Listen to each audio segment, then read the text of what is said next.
You're listening to the So Good It Doesn't Make Sense podcast, a podcast for women navigating divorce who want more. More clarity, more money, more peace, more power. I'm Megan Norris, divorce expert, coach, and the friend who's going to tell you the truth. Not just about what's happening right now, but about what's possible for you next. This podcast is about making decisions you trust, building a life you actually want, and becoming the version of you that no one saw coming. Whether you're in it, ending it, or already out, you're in the right place. You're about to become the CEO of your life and create one so good it doesn't make sense. Let's get started. Oh my gosh, hello. Welcome to my podcast. I am so excited to launch this, to be here, to build a relationship with you, and for you to get this information into your consciousness and into your nervous system, because it's going to change everything. So welcome to the So Good It Doesn't Make Sense podcast.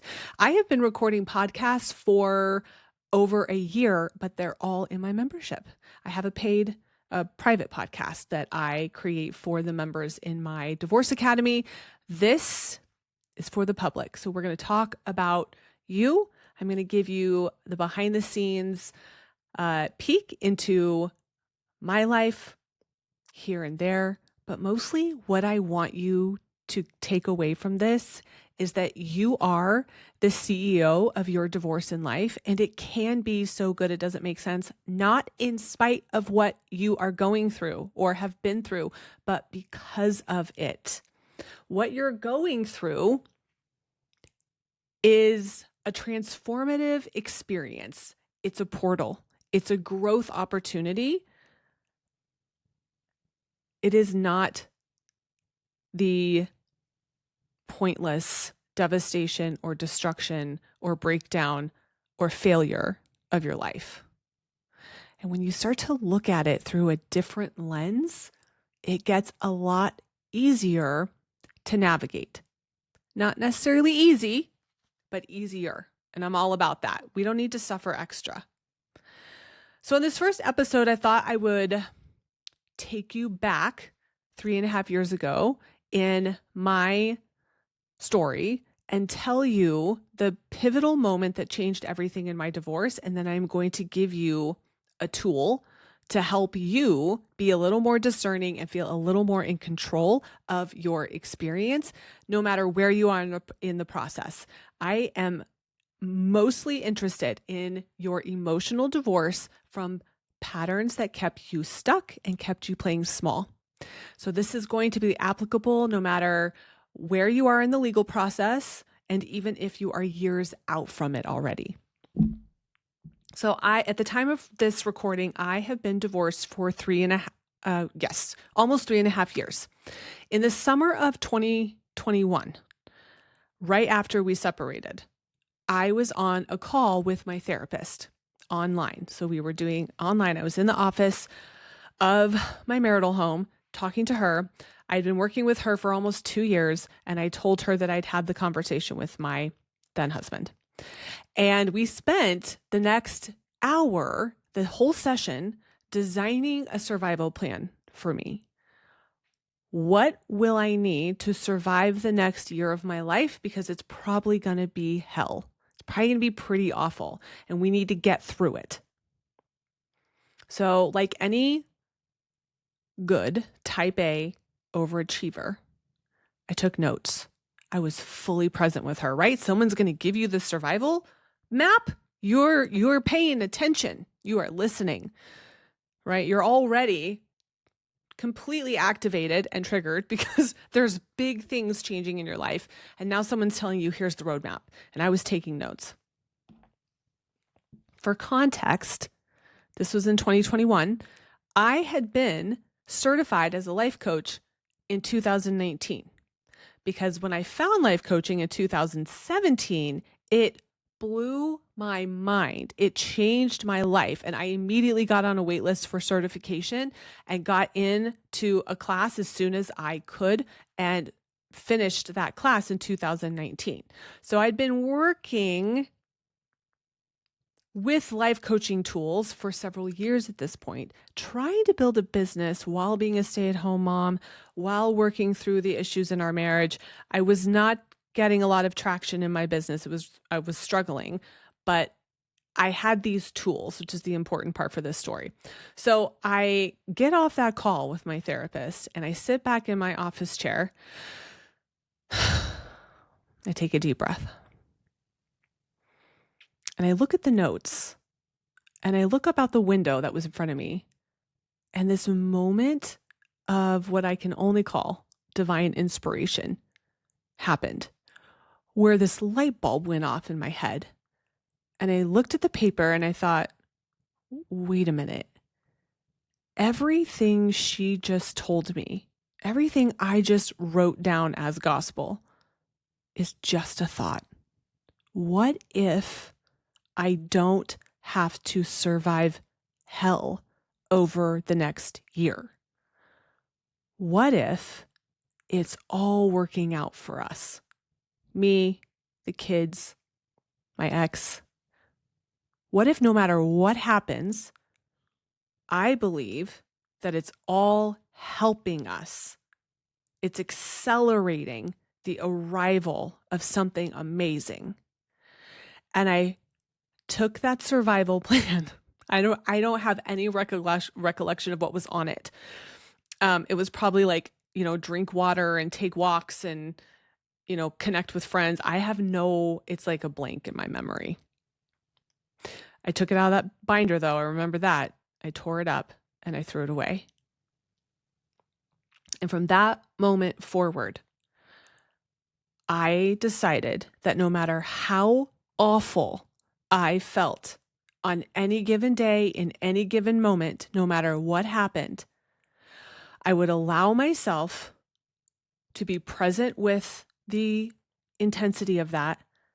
And then I would decide that this is what it looked like for me to be getting everything that I want. And I walked through my entire divorce experience and beyond with that mindset and belief system. I shut out the world. I didn't want to hear anyone's opinion. I stopped consuming content. We're going to talk about that in a minute. I hired a spiritual mentor who was not related to divorce at all, but I knew I wanted someone to support me. I didn't want it to be that therapist anymore.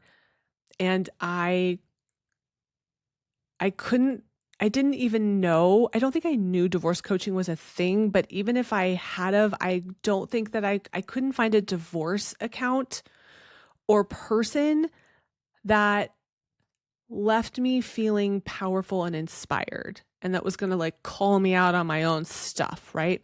So I hired this woman, Allison, and I joined her group program, and she was not gentle with me in the best way, in the gentlest way.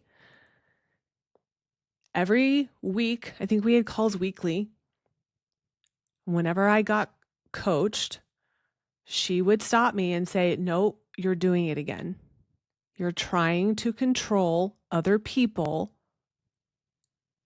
in order for you to feel a certain way. You are manipulating the circumstances so that you can feel safe and secure." And we're going to walk through this in this podcast at some point. So don't worry that that's like, wait, what?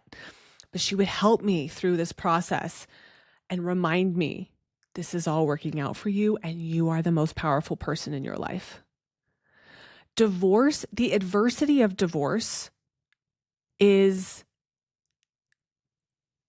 not exempt from the universal laws that all other human experiences are subject to. Divorce doesn't get exempted from those things. And so when you hear people say things like, you need to defend yourself, you need to protect yourself, you need to be careful, statistically, women are poorer with more responsibilities after divorce. And they might be happier and have more peace, good for them. but generally speaking, you're going to have to suffer. When you hear people talking like that, they're offering you thoughts, perhaps a reflection of the past. It has nothing to do with what's possible for you in the future. How bad you feel right now has nothing to do with what's possible for you in the future. And it changes everything to understand that during and after the process. I call this becoming the CEO of your divorce and life. When you take full ownership over your experience and full ownership over your opinion, and you decide what comes in and what goes out, and what you're going to do and what you're not going to do based on a very specific process that we'll talk about later, it changes everything. You are the creator of your reality. And getting divorced is no different. So what happened? And then we'll talk about the litmus test that you can use to help gauge this for yourself. What happened? I went through my divorce, blinders on, earplugs in. I didn't want to talk to anybody. I got the support I needed, that I wanted. And I believed everything was always working out for us, no matter how awful I felt in the moment. And I felt pretty awful. I was on my knees. There were a lot of tears. There were a lot of panic attacks. It was not a pleasant emotional experience.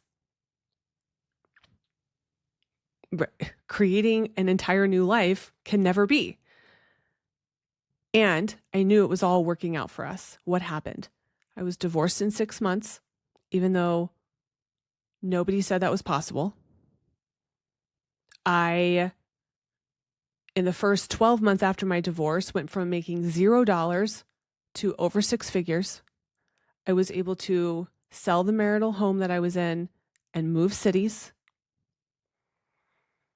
I got my kids into the best school district in the new city we lived in the only 4-bedroom rental that was available in the district at the time. I went on to date to make almost $1 million in the first 3 years with my business. My kids are thriving. I am thriving. I bought a dream home in a dream neighborhood. My ex got remarried. He's happy. Everything did work out and is still working out for me. And when I tell people that story, they stop in their tracks and they say, wait, what? You did what? You can't do that. You can't do that. That's impossible. I'm going to say, well, I guess it's not, because I did it. And it is now my entire personality. I love taking what someone can tell me is impossible and then making it my reality. I'll tell you where that turn of phrase came from.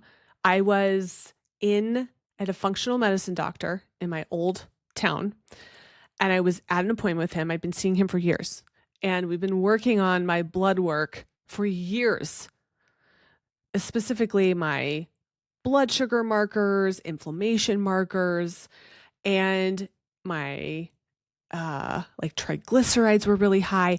Could not budge them for years. Went in for the 3-month quarterly checkup after my divorce, and he was looking at the numbers, and he looked up at me and he said, "What did you do?" And I said, I didn't do anything differently. Because I listen, I've been trying to manipulate these numbers for years with the perfect diet, the perfect exercise, the perfect blah, blah, blah, blah. Wouldn't budge.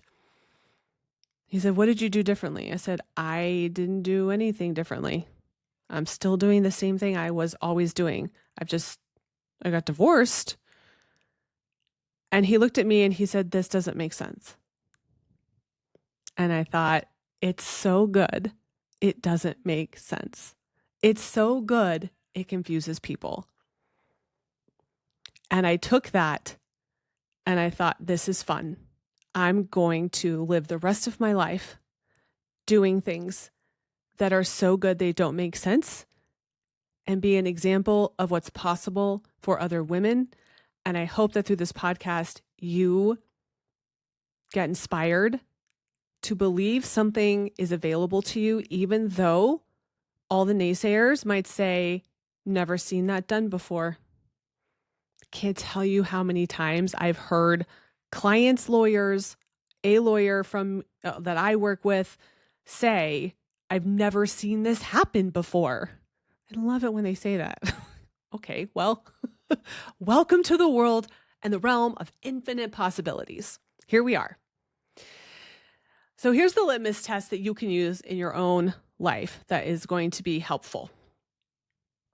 Because I know that you're like me and you're a voracious consumer of content. You want to know all the things so that you can make an informed decision. Yes, you want to read the books. You want to listen to the podcasts. You want to follow the Instagram accounts. You want someone, an expert, to tell you what the best decision is to guarantee a certain outcome. I know, because that's what I was doing. Here's the question I want you to ask yourself. After you consume content, whether it's a book, a therapy session, a coaching session, a podcast that you listen to, a reel you watch, a friend you talk to, anytime you consume something, I want you to ask yourself, do I feel better or do I feel worse? Do I feel more empowered in my life or do I feel less empowered and more victimized by my life? And the answer to that question is going to tell you something about the content you consumed, not something about you. Because see, what we do is we listen to, quote, an expert or someone else's opinion. And then when we feel worse, we internalize it and say, well, it's me, I'm the problem. But I want you to flip that on its head.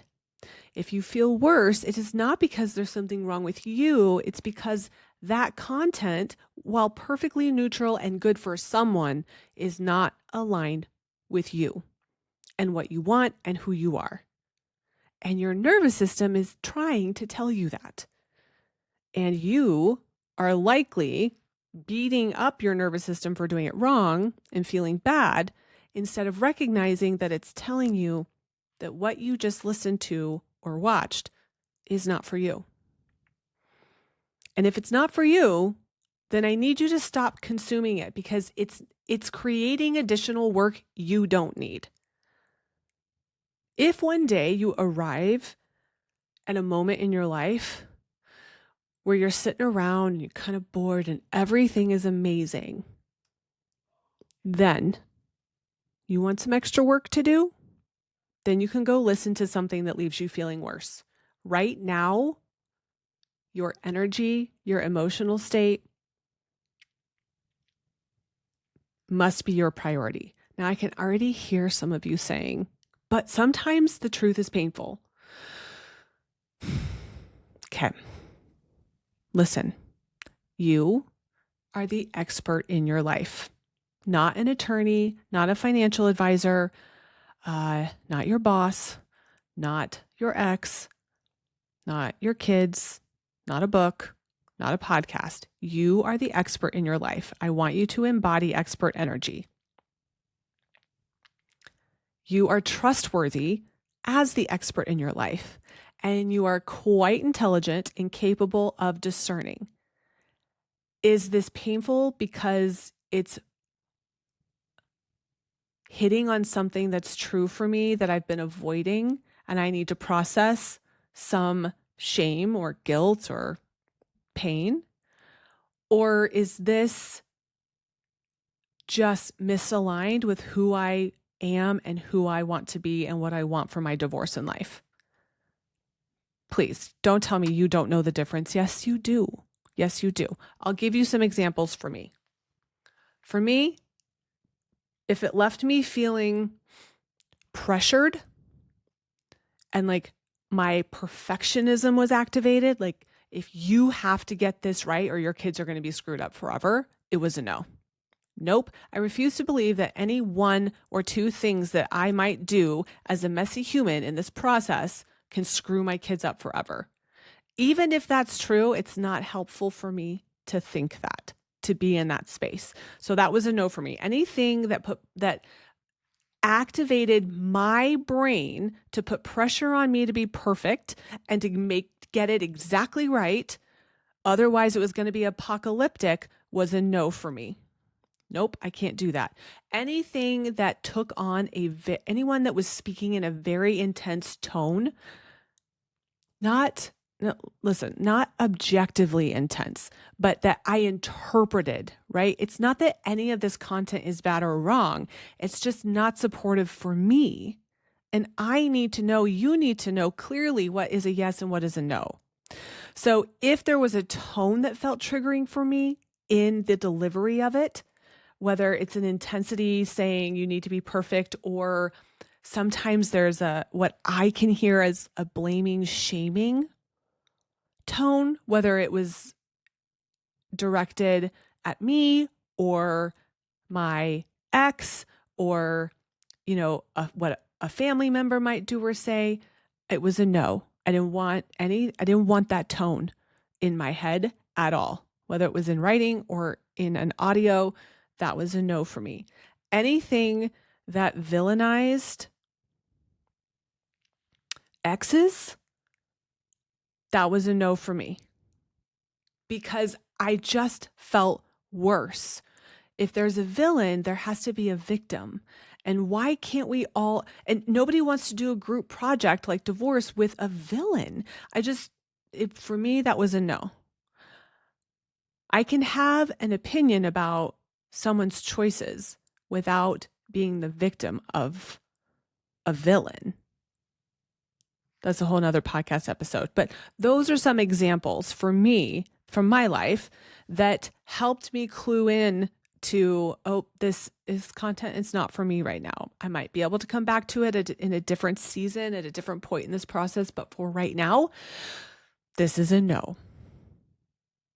And by the time I whittled all of that down, I had a very small but core group of trusted advisors.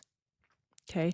I had a mentor who was not connected to the divorce world at all, because at the time I couldn't find a life coach who was looking at divorce the way the way that I now teach it. And I needed somebody who was going to help me keep a more global, universal perspective of this adversity and not be so down in the weeds of the nitty gritty of the legal process. I didn't need that. I didn't want that. So I hired a mentor and was in her group program for the duration of my divorce, I think 6 months. I had a close friend from high school that I would speak to every couple of weeks on the phone. And I'm trying to think if there's anybody else. I don't think so. It wasn't family, because they were very triggered and upset, rightfully so. It's hard for everybody. I stopped meeting with that therapist and I got very quiet. I stopped listening to podcasts unless they were like a life coaching podcast. I stopped reading books. I just got quiet with myself. And I started asking myself, what do you think about this? And what do you want? And what if you trusted yourself to make decisions and to feel anything that you need to feel? And then you believe that no matter what happened, it was all working out for you. And I did not know at the time whether that would work or not. I remember, I think I even said it out loud. Listen, I don't know if this is going to work, but if this is what I believe, that my thoughts and beliefs and emotions create my reality, that all of this is a projection of something going on inside me, If I believe that, then I use it now. And if it's not true, if it turns out that the next year is indeed hell, it won't be because I didn't try. It can't be worse for attempting to do it this way. And I didn't know if it would work. I didn't have any evidence. I didn't have anybody that had gone before me talking about it like this. I didn't know everybody kind of thought I was nuts. You're doing what? You're making what decision? Are you insane? Don't do that. I mean, I had some resistance to my plan and to how I was showing up, but I just kept the blinders on and I kept going. I was like, this is an experiment. And then a year later, 18 months later, I looked up in my life and it turns out that it works. I mean, everybody been telling, like all of the coaches and the mentors that you see, right? They're Gabby Bernstein and Glennon Doyle, and you think they're all saying these things, but it's probably not true with something as serious. Divorce is serious. You need to get serious. You need to get out of the pie in the sky clouds and get serious here. And I refuse to do that. And it turns out divorce is not exempt from the laws of the universe. And now I think it's much more in the collective consciousness vernacular to think about divorce like this. And I like to think I had some part in that, or was at least tapping into where it was headed and what was possible for us. And now here I am almost 4 years later, and it's so good it doesn't make sense. And I am not a special unicorn. I am not the exception. I am the rule. And you can create something so good it doesn't make sense too. You just need a different way to approach it and a different way to show up in your life. It turns out it's a lot easier and it's a lot more fun. It's way more fun to create a life so good it doesn't make sense because of the intensity of the pain and the grief and the discomfort. And now when someone says, you did what? Or you're going to do what? No. I just laugh. And I'm like, I don't know if it'll work out that way. I'm going to make $1 million this year in my business. Do I know for sure it's going to work out that way? Nope. Have I just decided it doesn't matter and I'm going to go blow up everyone's concept of what's possible? Yes. Yes, I am. And you can too. This is the process of becoming the CEO of your life. And when you do that, you can have a divorce in life that's so good it doesn't make sense, but you need the tools that I teach. So you can stick around here. You can join my membership. Maybe I'll talk more about that on a different podcast. But for now, your assignment is, do I feel worse or do I feel better? And if you feel worse, then it's a no. You can use this with your attorney. You can use this with, request your co-parent asks you. You can use this with your kids. You can use this in your professional life. You can use this in your dating life. You can use this with your health. Do I feel better or do I feel worse? And I trust myself with the answer to that. All right. That's all I have for you today. I'm going to see you back here next week. Thanks for tuning in. Bye. Thanks for listening to the So Good It Doesn't Make Sense podcast. If today's episode resonated, please take a minute and leave a review. It helps women find this work and change their lives and divorces too. For more support, be sure you follow me on Instagram at Megan Norris Coaching. That's where I share real-time strategy, perspective, and what it actually looks like day to day. And when you're ready to go deeper, join the Divorce Academy, my monthly membership for women navigating divorce with clarity, power, and community. I'll see you next week. This podcast is for informational purposes only and is not a substitute for legal, financial, or mental health advice. Please consult with licensed professionals as needed.